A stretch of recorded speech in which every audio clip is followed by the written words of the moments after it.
Good afternoon, everybody. My name is Darlene Pedersen, and I'm with New Readers Press. Today, we're delighted to bring you a professional learning webinar from the News Literacy Project team. Our topic today is avoiding election misinformation, and this is part 3 of a webinar series. Your presenters for today are DeMario Phipps-Smith from News Literacy Project and Greg Stultz from New Readers Press. Welcome, DeMario and Greg. Thank you so much for bringing us this presentation. Just a little bit about DeMario. He's the Senior Manager of Community Learning at News Literacy Project. And the News Literacy Project is a nonpartisan education nonprofit building a national movement to create a more news literate America. They're the nation's leading provider of news literacy education. Greg has served as an educational sales consultant and product trainer for New Readers Press. He's been with the organization since 2008, and he has worked in many roles in his tenure and has collaborated with educators at the state and national level, as well as in Canada. Before we begin, I'd just like to go over a few housekeeping items. We are recording today's webinar, and we will be sending each one of you the slides and the materials from the presentation along with the recording. I also wanted to mention that this is part 3 of the webinar series. So if you missed number 1 or number 2 in this series, you can view them under the Professional Learning tab on the New Readers Press site, which is newreaderspress.com. As for questions during the presentation, we have a very full presentation, so we invite you to please use the chat. Whenever you have a question, please pose it in the chat, and we've reserved some time at the end of our presentation where we'll answer all of your questions. So without further ado, I'd like to please introduce you again and turn it over to DeMario. Thanks, DeMario. Thank you so much, Darlene. I really appreciate that. That was a lovely welcome. It's an honor to be with you all today, and I hope to have a great discussion around election misinformation. So to start, elections are paramount to our democracy. They provide us with an opportunity to choose our leaders and policies that shape our future. However, in recent years, we have witnessed an alarming rise in misinformation surrounding elections, and this poses a grave threat to our democratic process. Misinformation is by no means a new phenomenon, but the digital age has increased its impact. We must now prioritize things like transparency in our elections. To do this, we need to better foster a media environment that prioritizes accuracy over sensationalism and that promotes responsible reporting. We must educate ourselves and our communities about how to critically evaluate the information we encounter and encourage others to do the same. Our election officials play a vital role in safeguarding the integrity of our voting process. They must be supported in these efforts to ensure that elections are free and fair. We must also invest in technology and cybersecurity to help protect our electoral infrastructure. But as citizens, we have a responsibility too. We must be discerning consumers of information. We must be cautious in sharing information that we cannot verify and should engage in civil discourse respectfully. In the face of so much election misinformation, collaboration is key. We must work together to have productive conversations and to work together across party lines, across industries, and across society. So thank you for joining us today on this important and critical discussion. Let's begin.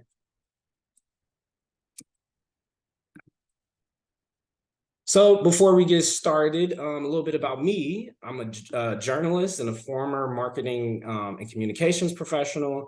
I started my career at the Chicago Sun-Times before landing a number of bylines in several publications. I am specifically interested in news literacy and misinformation in general, but especially in relation to marginalized communities.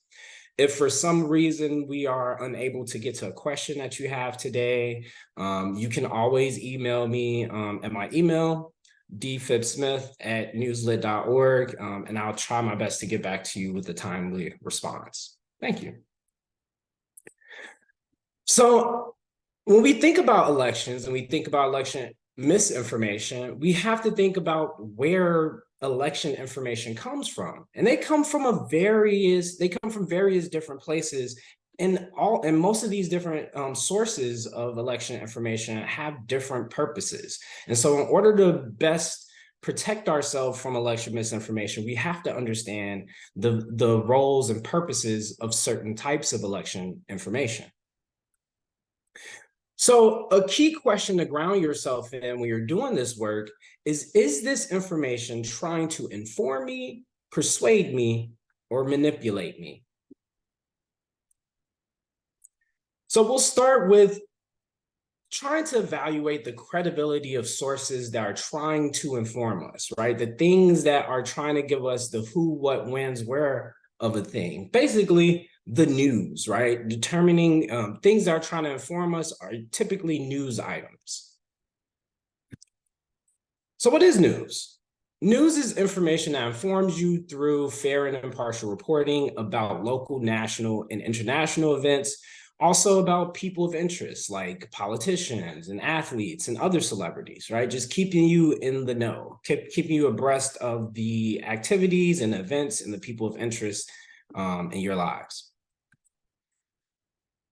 And so we determine the credibility of news using something we identify as the 7 standards of quality journalism. And these things take the form of stuff like citing multiple credible sources, right? Journalists and good, reputable, standards-based reporting hinges on this idea of telling the truth, right? Getting to the truth of a matter. And that requires having all the people present who are in a position to know the facts or the details of something. Another standard of quality journalism is the avoidance of bias. As a journalist, it is an ethical priority to not only do the least amount of harm possible, but also to avoid as much bias as possible.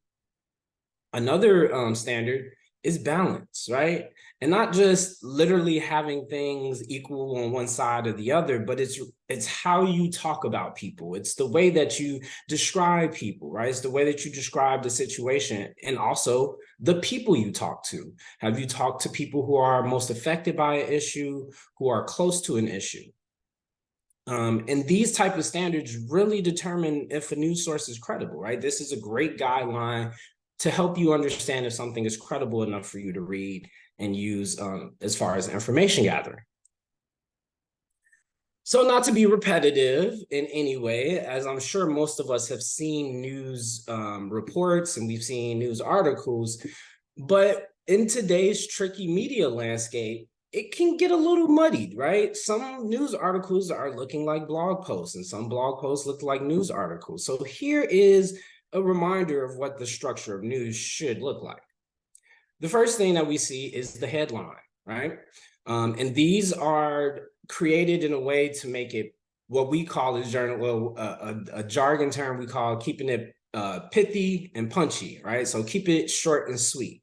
You want to mostly have nouns and verbs, right? You don't want to give away the whole story, but you want to give people a little tease of what this is going to be about.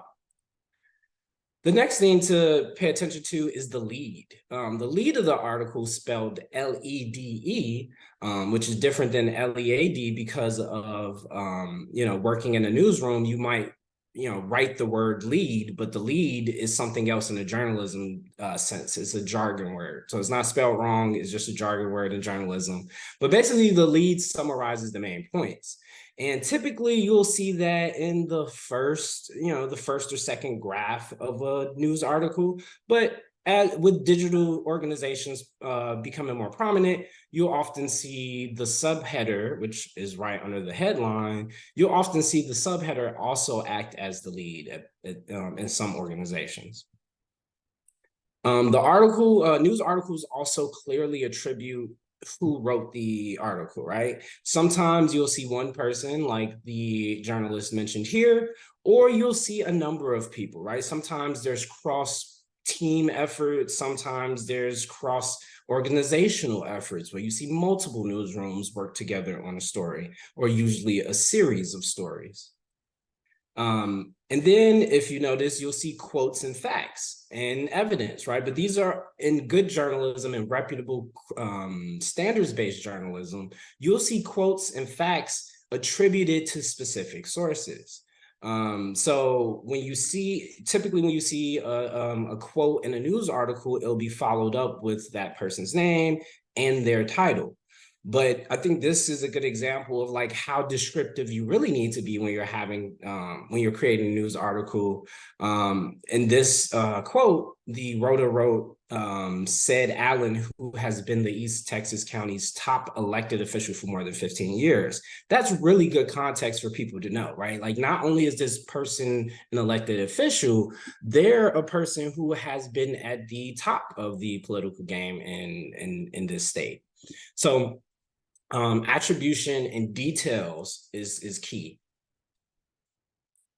And then another thing you'll notice is that the writing is in third person with active voice, and the word choice is usually neutral, right? They're not trying to make assumptions about people. They're not trying to use sensationalized language. And that's really important to journalism, that fairness and balance, right? Is key to the work. So one of the differences with reporters that you'll see with standards-based news organizations is the fact-checking, right? And sometimes blogs or partisan sites, and definitely not propaganda sites, or definitely propaganda sites, they won't have a system of checks and balances, right? They may not have a robust editing system, but at a reputable standards-based journalism organization, they have a number of checks and balances and firewalls in place to do the least amount of harm. So one of these things is fact checking or editing for fact checking, right? And this is an example. What you see on the screen is an example of a reporter's fact check from from a journalist at the Chicago Tribune. And so clearly, almost every journalist hates having to issue corrections, right? It means that you got something wrong, that you made a mistake. But verifying details of a news report is incredibly important. And so taking this step can help avoid having to issue corrections, right? This is the first step of many, but this is the reporter's fact check. So this is them fact checking themselves. You'll see oftentimes in these type of fact checks that people will highlight things. And the things that have been highlighted here to point out are names, dates, titles, right? Specific events. And you will have to go back and verify these things. So the name Jason Van Dyke, right? Having to go back and verify that requires doing things like looking at official paperwork, so court filings or police filings, talking to people in his family, right? Talking to him, literally talking to him and asking him what is the correct pronunciation and spelling of his name. And then you see, the next thing you see highlighted in yellow is the date 2014. One of the most important things I learned growing up as a journalist, as training as a journalist, was never to trust anything that anyone tells you. Even if your mom tells you she loves you, you got to go and check that out. You got to go research it. So even if you took a date like 2014 and you can assume that this happened, you need to prove that this actually happened in 2014. And again, this requires steps like checking police reports, looking at official documents, talking to people who were eyewitnesses to literally verify that, right? Not just looking up on Wikipedia or some other news site. You need to be able to literally verify this for yourself. So it's a very robust system that starts with the writer. It starts with the individual journalist. And then after the individual reporter's fact check, it gets sent up to either a copy editor or a desk editor. And then after that, it might be an additional set of editing as well.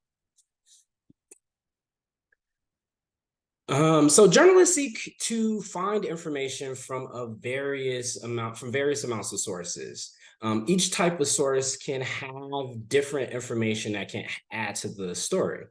For instance, eyewitnesses are important because they are the people who can oftentimes best recount an event, but in many ways, they are often the least reliable. In some senses, they can be the most reliable, but sometimes they can be the least reliable because maybe they haven't documented this event, right? Maybe it's been a week or so after the event actually occurred, and you're talking to them, and due to literally human error, we might recall the situation differently now, especially if it was a traumatic experience.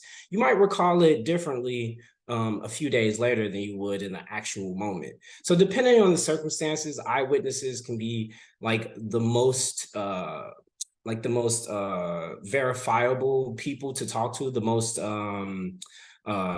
valuable people to talk to in stories. But then there's also the reality that depending on the situation, they may not be able to recall the events as clearly. Official sources are police officers, court judges, or people, sources who have very specific knowledge of something, right? Who have knowledge of this event, but may not have been there for the event, right? They may be a spokesperson for someone, giving an official statement on behalf of an organization. And an expert is someone who is knowledgeable and independent of this event, but they may not be specifically familiar with the exact event. So oftentimes you'll see you'll see an eyewitness in a story, you'll see an official word, and if the official and the eyewitness account are kind of contradicting, you might bring in the expert to kind of give more context into what's going on here. And then lastly, documentation is great because it often is the raw information, right? It might just be the video of this or the police body cam footage or a photo of something. All these things are incredibly important when it comes to helping reporters find the accurate information and to help deliver the truth of the matter. And so within all this, accountability is key. It's critical to the work. Journalists have set ethics and ethical guidelines that they go by in doing the work, and accountability is one of the biggest things. And this takes form in a lot of ways, but one of the most prominent is through corrections. Journalists issue and journalism organizations issue corrections because of the need to get the story right. If you get it wrong once or you get it wrong the first time, you don't, as journalists or journalism and journalism organizations, they don't hide from the fact that they got it wrong. It's not good to do that. We need to own our mistakes and show people that we were wrong and address the issue at hand. And so when we look at the New York Times on this example, something as small as getting someone's, title wrong might seem like a small mistake in some cases and to some people, but really it can be very, very harming, right? Being called the executive producer on something and not being accurately portrayed as the executive director is a big slight against someone, right? That can be very personal, and that could be an insult to someone. And then also like what readers comprehend from that is something totally different. The responsibilities of an executive producer on a film is different than the responsibilities of the executive director. So again, even though it's probably a small mistake, it's one of those things you have to address. So now that we know that there are credible types of information informing us about elections, right? Trying to give us the who, what, when, where of a thing, there are also other types of sources that are trying to inform us about elections that we also need to be aware of. And these are things like government sources. If you visit usa.gov, you'll find a lot of options to learn more about the voting process, either on the state or local elections, or even on presidential elections. You might also come across Secretary of State pages, where they break down the state and municipal and county election results, where they break down how to what the candidates are, how to lobby, or what lobbying is in that state, some of the ballot measures that are coming up. And then you also have it, you can also see this on the city level as well with your board of election commissioners, where you can learn more about the local voting process, or how you can run for office, or learn more about how the election board works. But then you also have nonpartisan organizations too, who are really here to give people accurate and trustworthy information so they can participate civically.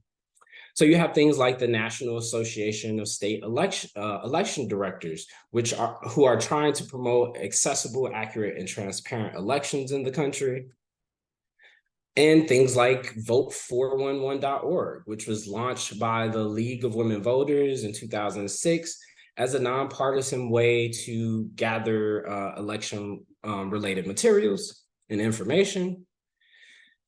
And outside of these sources that are trying to persuade us credibly, right, that are trying to give us news and keep us updated with things and doing it in an ethical way, we also have things that are trying to persuade us. The first two types of sources are things that are trying to inform us, right, to keep us educated on things.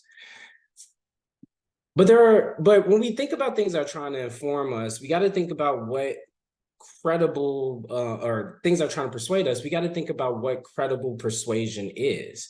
And in the sense of journalism, we think about opinion writing.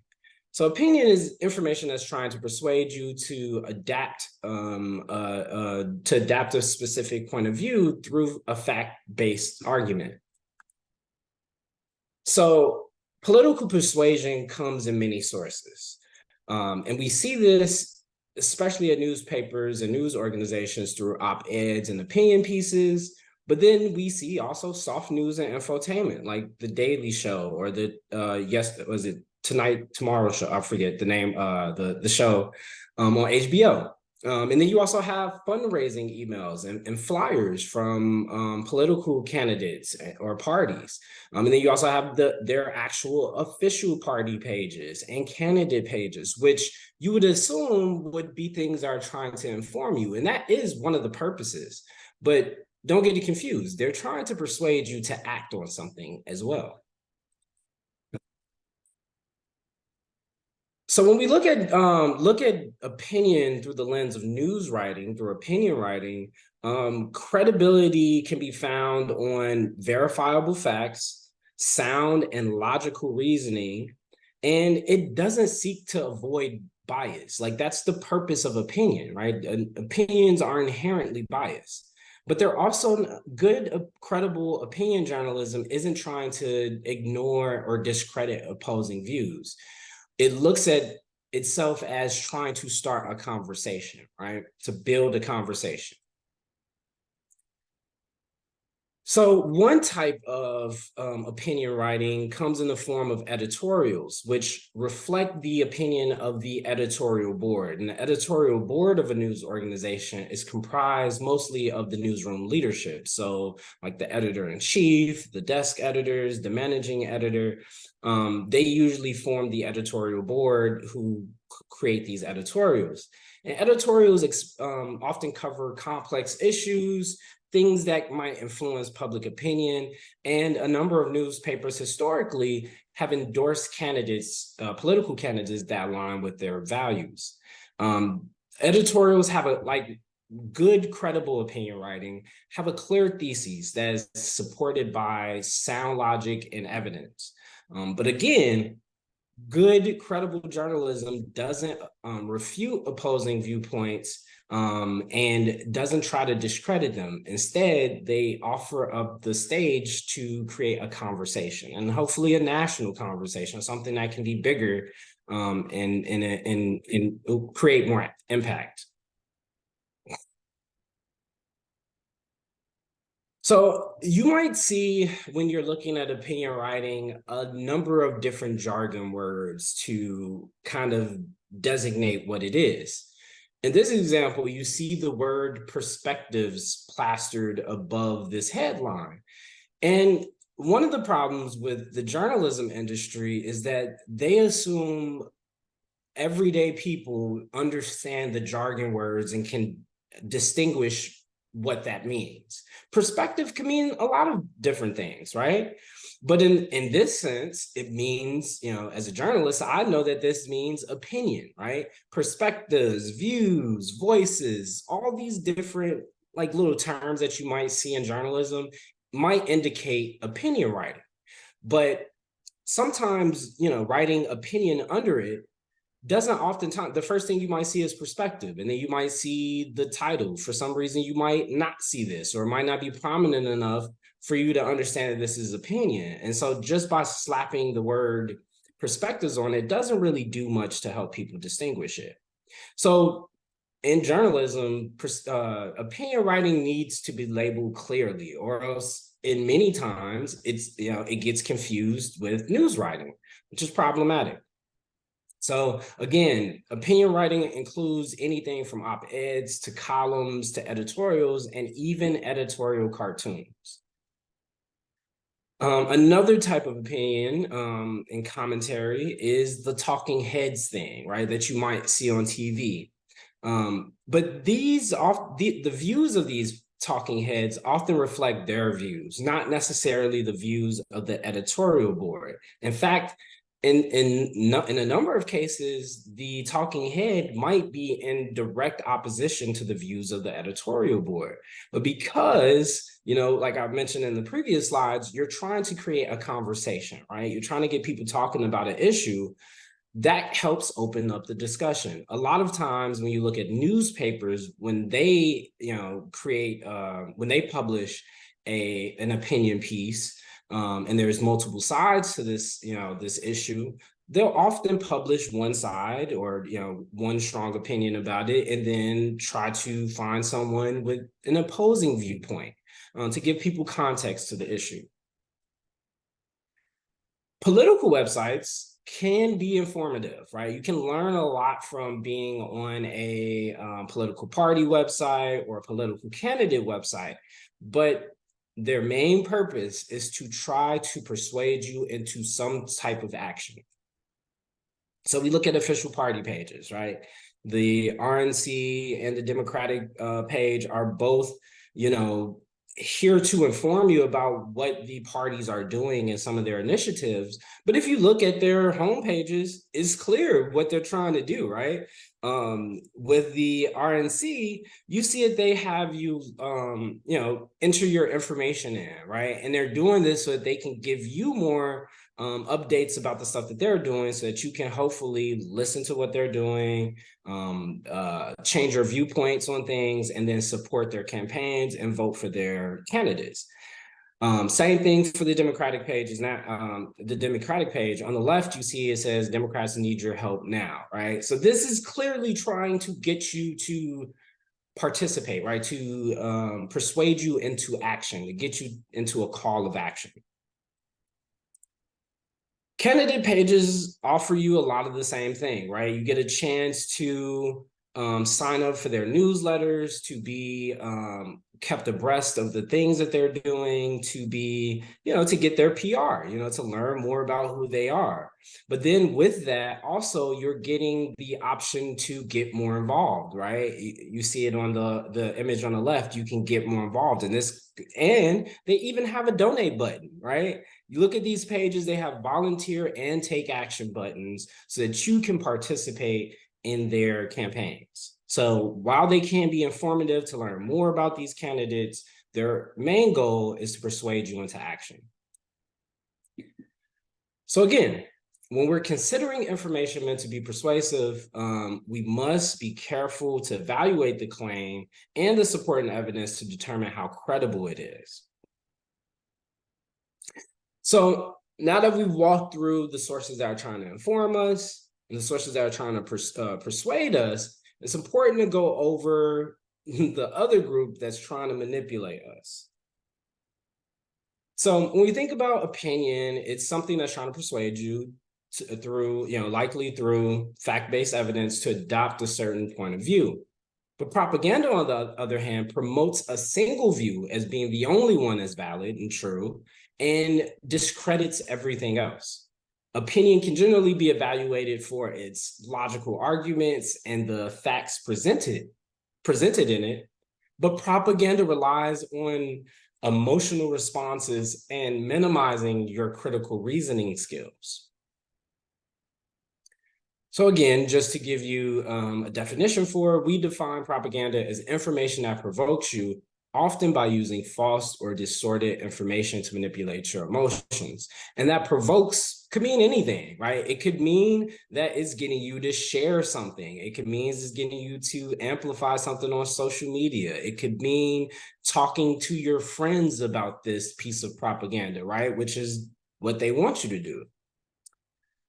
So some of the common techniques that we see with propaganda are things like simplification, making a really complex issue seem very simple. So this, with things like 9/11, right? When people have all these very simple answers to a very complicated thing, it can make it seem true, right? And that's why so many people believe in conspiracy theories around 9/11, because some of the answers to them are more simple than what most likely really happened. Then we have exploitation, which is very common amongst multiple propagandists, just manipulating emotions and not focusing on facts, right? Or cherry picking things and not focusing on the entire context. And this leads into exaggeration, making something seem bigger or more popular of an idea than what it really is. And especially during election season and pandemics and war, we see the last technique listed, division. This is simply an attempt to deepen political divides and create a gap between the us and the them, right? So one of the forms that these techniques kind of take is logical fallacies, and one of the biggest ones being ad hominem attacks, right? So this meme isn't real and it's not factual. It's just basically blaming Leonardo DiCaprio, who I'm not even sure if he actually uses his private jet 6 times in 6 weeks, but that's an accusation that was made out there. And typically when we see this on our news feeds, we see images like this right after we might see a news article, or we might see a post from a trusted official source, right? Our social media feeds aren't necessarily conditioned to change or to move content around based off of its type, right? So we see everything posted together. So if you're just scrolling, not mindlessly, but if you're just scrolling without a care, you might just assume that this is part of, what you curated for yourself, the news that you've curated for yourself. But this is just a unsupported claim. This is just something that is a logical fallacy around an ad hominem attack, where they're, trying to highlight some hypocrisy. They use a polarizing figure in Leo. And then really they were trying to just sneak in an attack on him by saying that he's contributing to global warming by using a private jet. But there's no proof to this. It's just a blind claim that has no teeth. And then we also see unsupported claims when it comes to election and election propaganda. In 2022, PolitiFact debunked social media rumors that Ukraine President Zelensky had a monthly income of $11 million. The image was attributed to a website based in India that's filled with propaganda and things about, basically like a paparazzi site. And so it's very common to see this during election season. People will attribute baseless claims to people, and because it's easier to believe things than it is to just literally go and do the research, these things build, right? And they grow over time. So unsupported claims is definitely something you'll see during election season. Another thing is cherry-picked facts. Oftentimes people on social media will throw out numbers and stats and figures and graphs and charts, But without the proper context or the right context, it's propaganda. It's just them building an argument, a false argument using half of the information or less than that. So in this example, we see a proclaimed science junkie share a post about how global warming is a hoax and it's not real. But if we look closer at the data, his information doesn't link to any official sources. It's just a screenshot. And when you look closer, it only provides 1 month of data. And when you think about weather, well, one thing I know about weather is that's not enough time to tell that there's some type of trend going on here, right? That's not really enough time to really see if climate change is really happening. A month's time is basically a snap. On the other side, we see someone responded to this self-proclaimed science junkie saying that with a post that actually has a link to this study and includes a more complete data set, right? That includes multiple years of data. And then when we think about the common propagators of election misinformation, they come from various sources, and some of them you may not think would come from, but they do, like political parties and campaigns. It's common that political parties try to spread misinformation to discredit their opponents. In 2020, we see this exchange between the Democratic Party of Wisconsin and the Republican Party of Wisconsin. It started with the Republican Party saying Democratic mayors in some of Wisconsin's biggest cities close voting locations, and PolitiFact on their Truthometer, which evaluates the truth of a claim, rated it as a false claim. So it's almost entirely false. There's nothing about this that's really true. And then days later, the Democratic Party published that Wisconsin Republicans pushed for long lines and polls open for 1 day only. And this was mostly false. There were some things about that was true. Some parts of it might have been said by people, but this wasn't acted. This wasn't something that was institutional. So it was mostly false. And then another group to think about is the advocacy groups, right? They influence public opinion and policy. Their motivations might be political. It could also be religious or moral. And they use polls or fund research with questionable methodology, like we see with the California Together No Prop, which the PolitiFact rated as mostly false on their PolitiFact meter, saying that the authors of Prop 1 claim it won't cost taxpayers. Is that true? It's not really true when you look at the numbers. And then commentators and influencers, they basically get paid money to spread misinformation, or better yet, they get paid money to spread a narrative, right? Sometimes they don't know that they're spreading misinformation. Sometimes they do. The intent doesn't really matter when the harm is done, but they do this to increase their influence, their following, and to for the financial incentive as well. And you will see that from people like Diamond and Silk, who are well-known conservative commentators and influencers. Other common propagators include partisan outlets like Occupy Democrat or Breitbart.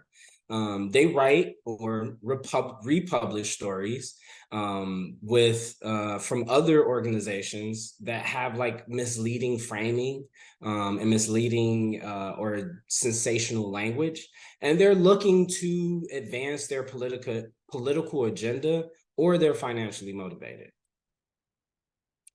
So before I let you all go today, I kind of want to give you 3 election rumors to avoid. So these are 3 things when elections start heating up that you'll hear about that you want to look closely at. So the first is the ballot mule accusations. The Heritage Foundation, which is a conservative think tank, has identified that just a little bit over 200 cases of election fraud involving the absentee ballots have happened since 1988. And 200 cases in 34 years amongst millions and millions and millions of people is a very good number.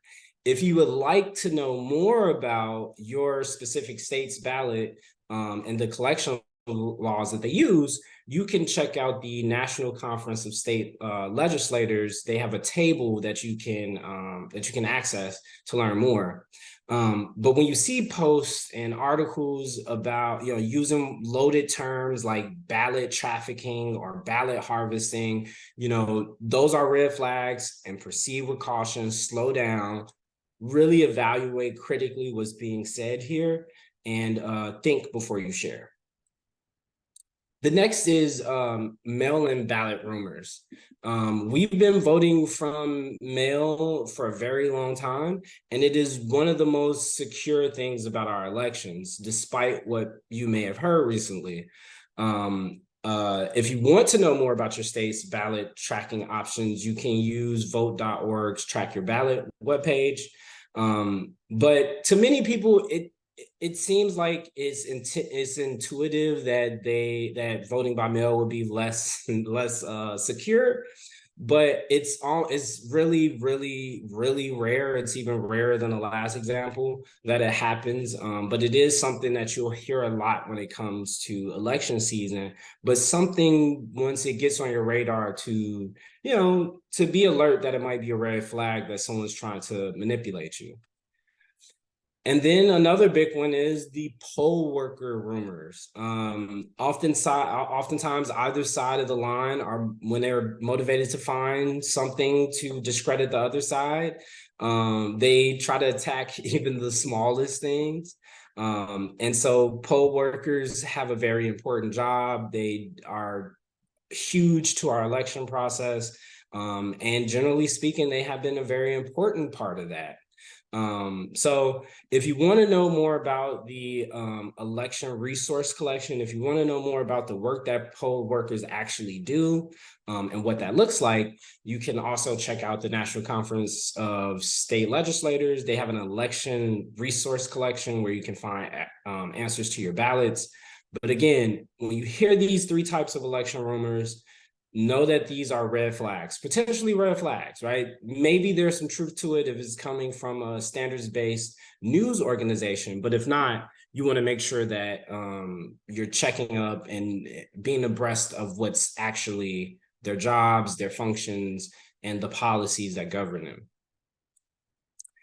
So lastly, as a to really underscore the damage that election misinformation can do, they have really, election misinformation has really been a big potential thing to stop, the progress that we've made as a country, especially when you think in terms of our democracy.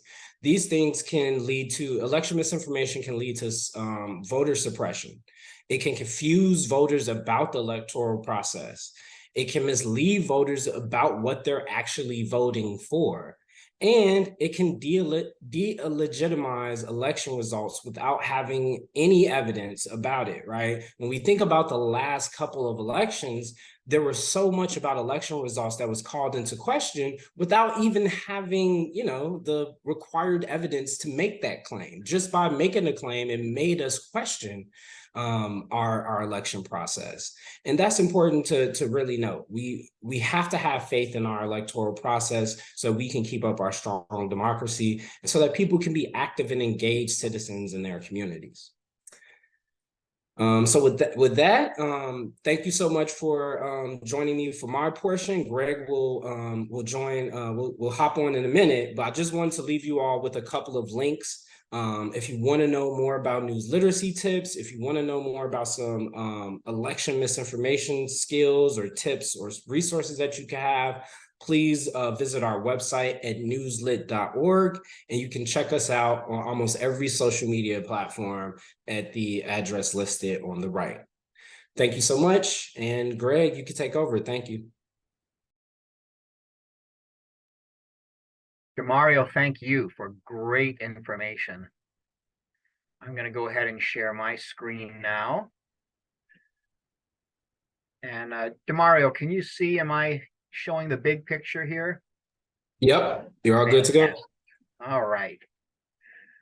Well, again, great information. And can I ask you, you showed us there where we can go. Can we find many of the links to the sites that you cited on your website? Yes, you can. We have an election misinformation page. I'll drop the link in the section in a second that you can check it. All right. Well, thank you. Once again, always a pleasure working with you. You guys just do such great work and you have such great information. All right, folks, on to the voting guide.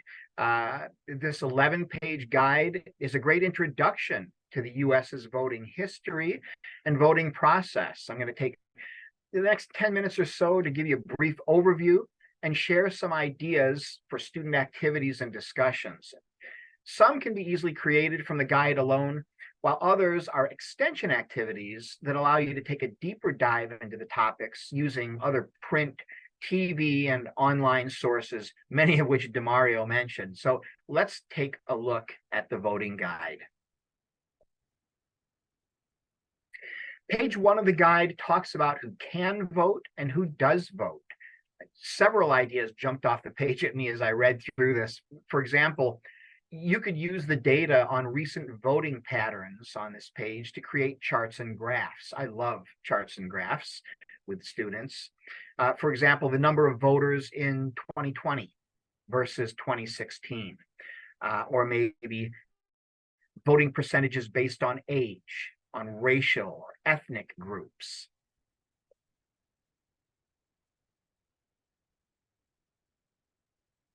Students could research online to discover when groups once barred from voting were given the right to vote.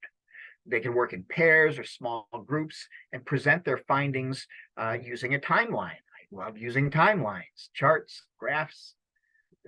Just visual literacy, I think, is so needed and undervalued. They could practice close reading to answer text-based questions like this one. Based on the information provided, list 4 reasons why people may be ineligible to vote. And so you have them read through the page and they find, let's see, okay, just about any US citizen who's at least 18. So one reason could be they're underage. Another could be they're not a US citizen.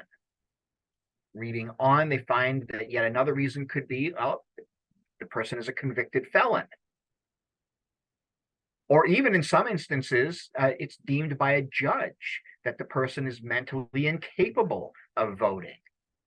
So great way to use the page, close reading, right? Read and reread to answer text-based questions.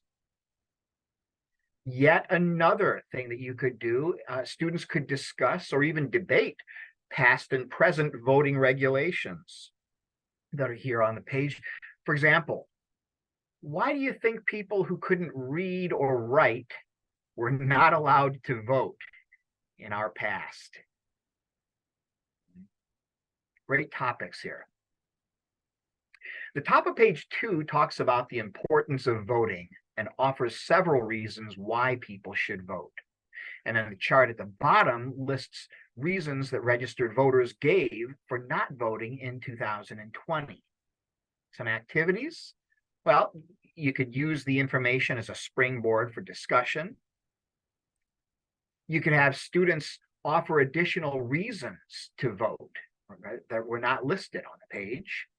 They could weigh in on whether the reasons given for not voting are justifiable or kind of lame. Didn't feel well. I didn't have a bus token. I don't know. You could have the students present a persuasive argument for or against voting. And of course, with all activities, give it a level of complexity that's appropriate for the students. It could be simple, list 3 reasons. You could have them write a paragraph, or maybe make a speech, or even hold a debate. Lots of things that you could do here. Page 3 looks at the various offices and ballot measures we vote on. Here, students could create charts. Yes, more charts showing the government offices and officials at the national, state, and local levels. They could identify actual propositions, past or present, or create their own in pairs or small groups and then vote on them in class, right? Get them actively involved here. What kind of proposition would you propose?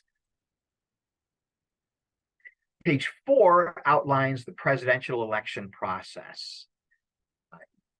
Here you could have students create a flow chart to explain the process, following what's shared here on this page.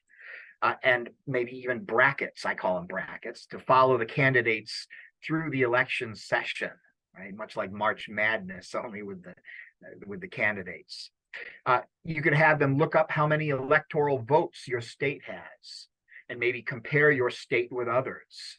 All different ideas that you can use just from this page. The top half of page 5 touches on the political parties. Possible discussions and or research projects might include what do the party's symbols mean, right? And when did they come into being?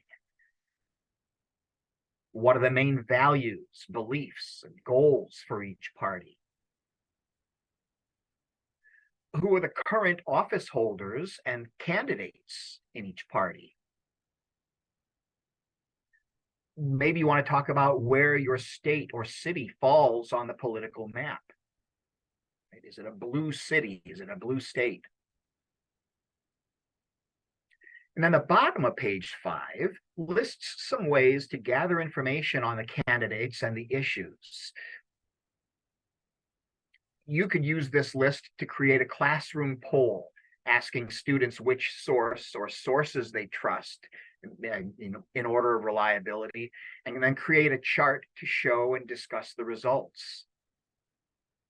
Or you could have the students choose, or you could even assign one of the sources listed to gather and report information on a particular candidate or issue. Maybe have the other students guess the source that was used, right? Based on how the information was shared, what it said. Did it sound like an opinion? Page 6 of the guide is packed with really good tips on preparing before watching a debate, on what to watch and listen for during a debate, and then what to do after a debate. This is one of my favorite pages. It's a great opportunity here to introduce the KWL chart to your students, right? Have them use the chart to list what they know, that's your K, what they know about the candidates and the issues. What they want to know is our W, right? And then after the debate, what they learned is the L, KWL charts. Super, and a great way to use them during a debate. You could have the students evaluate each candidate by answering the questions provided under during the debate, as you see here. For example, do the candidates answer questions directly, or do they give evasive answers? Are they specific about their views? Do they support their positions with facts and figures? Do they talk about their own positions, or are they just attacking the other opponent or opponents? Are their proposals realistic? And so on. A number of other ones here on this page as well. Using candidate statements from the debate, you could make 2 columns, one for facts and one for opinions. Have students put the statements in the appropriate column. And then, and DeMario really spent some time here, use the statements in the fact column to practice fact checking, right? Page 7 looks at political ads. And this could lead to discussions on what type or types of content to trust, how to recognize propaganda, and even what responsible opinion writing looks like, right? We talked about credible persuasion. Pages 8 through 10 talk about registering and casting your vote. Why one must register in order to vote. Deadlines. How and where to register on page 8. On page 9, you'll find finding your polling place, what you should bring to the polling place, and then what you can expect and what to do once you get there. It also talks about voting by mail. And on page 10, what system will the polling place use? Paper ballots with circles next to each candidate that are filled in by hand and then placed into a ballot collecting machine, or maybe they're using electronic voting where the voters use a touch screen. How about voters who are going to be voting by mail? What can they expect?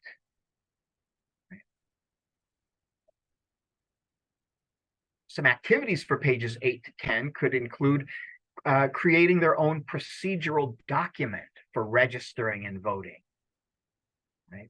Or they could make a flow chart to explain the process.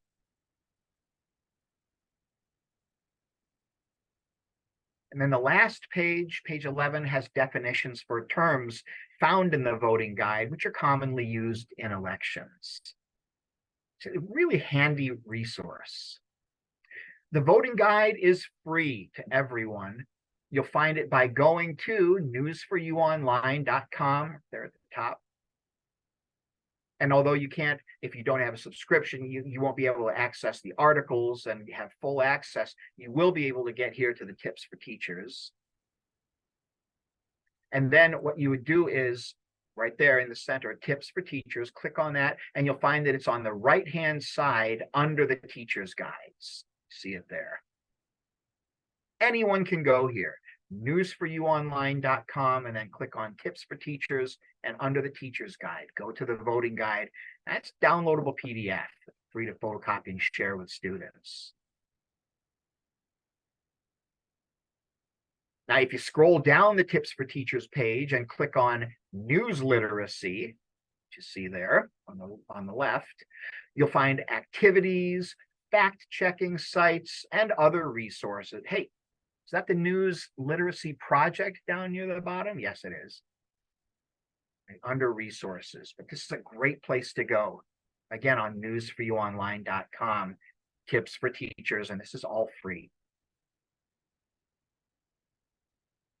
For more information on News for You, News for You Online, and other New Readers Press resources, go to newreaderspress.com to find your state's sales representative's contact information. And that's what I have for my portion. We have a minute or two for any questions. Darlene, do we have any questions in the chat for either DeMario or myself, or just in general?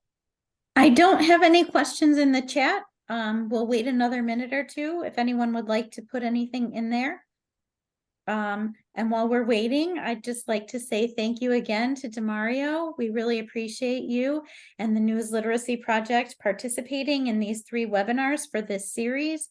They have been super informative and we've gotten a lot of great feedback on them. And thank you to Greg from New Readers Press for presenting on the News for You voting guide. And to all of you, we appreciate your being here. And we will be following up with a link to the recording and slides and links to all of the information that we shared in the chat today. I guess if there are no more questions, I thank you all very much for attending Avoiding Election Misinformation webinar, and we'll see you again soon. Thank you. Thanks, everyone. Thanks, DeMario. Thanks, Darlene. Looking forward to Darlene. next time. Thank you, Greg. Thank you. Thank you, everybody.